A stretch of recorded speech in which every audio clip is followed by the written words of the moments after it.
Dando continuidade ao G7. O que é o G7? O G7 é o grupo dos 7 países mais ricos, então os países mais industrializados. Ele já foi G8 porque eles chamaram a Rússia para fazer parte, e a Rússia, ela não é um dos países mais ricos, mas o poder que a Rússia exerce no mundo é muito grande.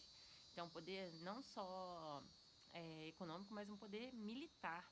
Então, ele tem uma grande influência aí no mundo, então a Rússia foi chamada para fazer parte. E também caracterizando o cenário pós-Guerra Fria, que Estados Unidos e Rússia no mesmo do mesmo lado, participando da mesma aliança. Então, a Rússia foi convidada para fazer parte.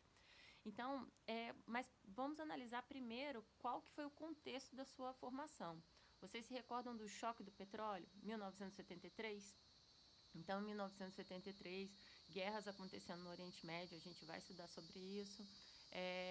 E lá no Oriente Médio, qualquer instabilidade pode pode causar influências nas altas do petróleo. Então, a gente tem após 73, a gente tem uma crise muito grande. Então, os países resolveram se unir para se fortalecer após o choque do petróleo. E a Rússia. Por que a Rússia foi expulsa em 2014? Então, a gente vai estudar sobre a Crimeia e vai entender um pouquinho mais por que a Rússia foi expulsa. Ela pegou um pedaço da Ucrânia. Então, ela acabou infringindo a soberania da Ucrânia.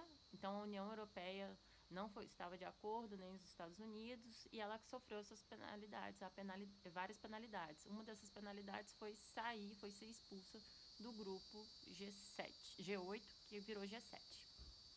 E o grupo G7, ele sofre inúmeras críticas. A primeira crítica, ele é um bloco elitista, então só vê os próprios interesses econômicos, sociais, políticos, enfim. Ele só olha os interesses deles. É um grupo fechado. Então, um exemplo que ele é fechado, a China é a segunda maior economia do mundo e ela não faz parte do bloco. E assim, por que eles não aceitam a China, né? Não abre para a China entrar? A China hoje é sede de muitas filiais de transnacionais. Ela é vista como um local de mão de obra barata, um local que eles exploram.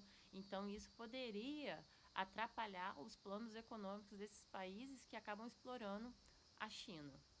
E outra crítica a esse grupo, por eles serem mais industrializados, eles são os países que mais consomem, eles também são os que causam maior emissão de carbono e que são os países que mais contribuem para o aquecimento global. Então, são os países que deveriam concentrar mais forças para conter esse problema climático.